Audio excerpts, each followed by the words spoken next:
Greetings. Welcome to 2 Days Denarius. I'm Ron Thomas. Memorial Day is a very special holiday to me, having served in the military for 22 years. Last couple of years I have visited national cemeteries and created videos on them. As you can see, I have those thumbnails up there for you. And I encourage you to take time to visit a national cemetery if you're nearby one over this holiday. Memorial Day is a day of remembrance. It is a day that's dedicated to us taking time to remember the heroes, our heroes, who died in battle. That's mainly what it's about. It's not a Veterans Day type thing. Certainly isn't an Armed Forces Day like thing. You can see basically on this picture, to have it all simplified, you can see that Armed Forces Day is still for those who are currently serving. That's not me anymore. Veterans Day is for those who served and hung up their uniform, and then you see Memorial Day are those who never made it out of their uniform.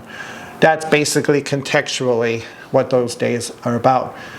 Memorial Day is a day of remembrance, and actually it started around the time of the Civil War. It was originally called Decorations Day, and originally in the Civil War period, people would go out to cemeteries, especially in the South, and decorate the graves of those soldiers who lost their lives in war. Eventually it spread to the North, and eventually became called Memorial Day, and it was signed into, as we see it today, in 1968, if I remember correctly.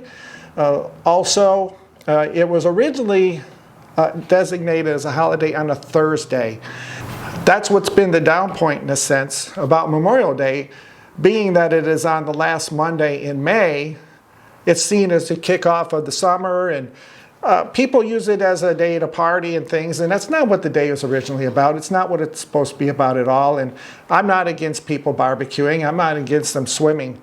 But I do believe in my heart, having served in the military, and I know some, and not many, fortunately, who died in war, and I've known some who certainly suffered personal tragedy and casualty after the war that I went to Iraq in 2003. So having said that, these types of things make this day more special to me, to honor those who I either served with, or honor those I have known, or honor, just plain out honor, our military members of the past who died in their uniform, who died as heroes, who answered the call of their nation, and they deserve our respect, for sure. So I again encourage you to take some time, visit a national cemetery. I really wish I could have gone this year to create another video for Memorial Day, but I have to do it differently, in a different way this time, because I had a pretty nasty negative reaction to a vaccine I took before this week, and I was hoping I would feel better by now. But what I will do this time is I have visited multiple national cemeteries, and I am going to take a collection of the photos that I have from each cemetery, and I am going to really stop talking here in a second, and we'll just take a journey on the places I've been to. I've been in Connecticut, I have been in Florida at the national cemeteries there, I've been in Michigan and California. I can't think off the top of my head if I've been anywhere else, but guess what? When I look through the photos, I'll find out, and you will know. So this is a time of remembrance, and if some of you can't make it to a national cemetery, you'll, in a sense, get a tour of some of those grounds today, and I'll identify them in the video in each section where those photos were taken. So without further delay, let's take time to remember the fallen. Let's take time to remember our heroes.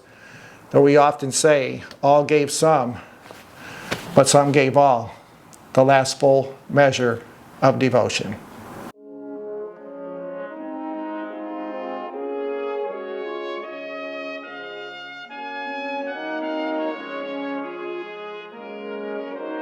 going to go ahead and talk on this video, and I'm trying to show you behind me is the grave site and the monument to Colonel William Ledyard, who led the Revolutionary Forces in the Battle of Groton Heights on September 6, 1681. What is he famous for? Well, he led a ragtag force of 157 men at the fort against 800 British regulars led by none other than the traitor Benedict Arnold. They fought valiantly.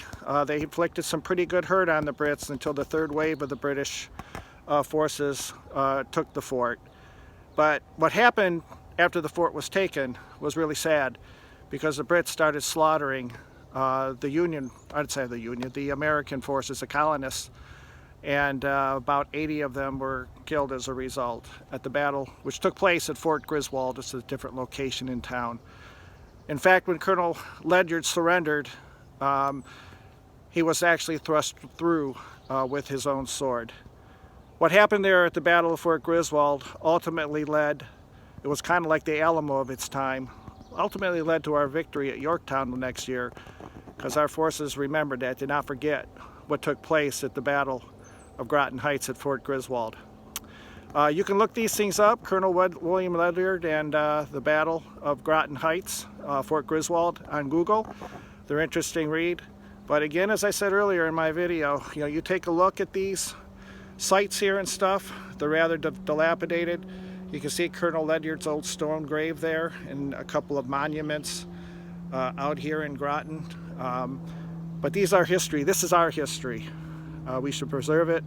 On this Memorial Day, we come in and honor the people like Colonel Ledyard, who gave their lives for what ultimately became the United States of America.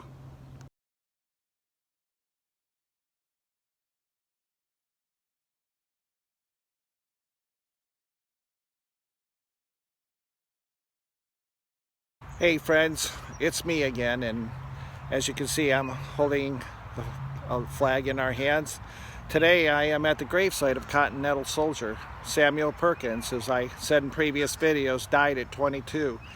Fighting in the Revolutionary War, September 6, 1781, at the Battle at Fort Griswold, or the Battle of Groton Heights. He didn't have a flag or marker, as you saw. There was no flag left here in honor of his sacrifice on behalf of what became our nation. Today I'm going to put a flag here in honor of him and to those who might be very well buried by him.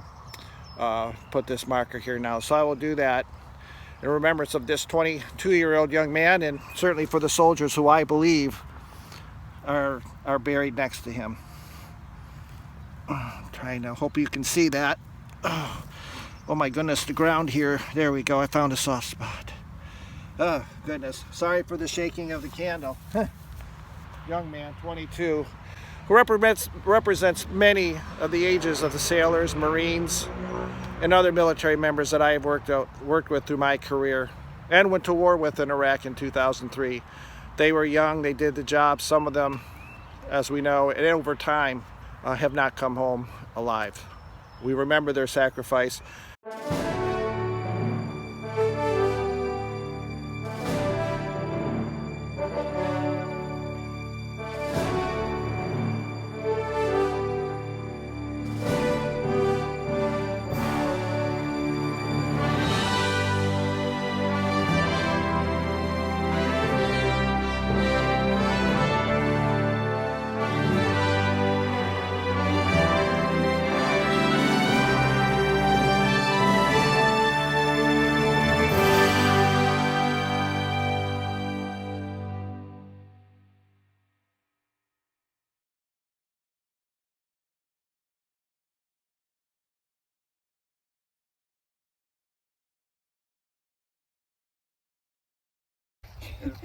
Put Mom and Mom's grave together. First time I've been here. Either way. But how are we going to tie this on? Just set it here like this? Yeah, just set it there for now. First time I've been here. Base. They'll tie him at the base. First time I've been here since I did her funeral. Yeah. I tried to get you up here the last visit. Oh, that was so pretty. Yeah. Next year it'll be gray blanket. Oh, that leaf fell over. You don't need these trees like that. No, that's how they. That's Some people lay them down too. No, Dad. that was nice. That's That's why I want it tied down. Because the They'll wind lay will them down. take it away. yeah, So yeah.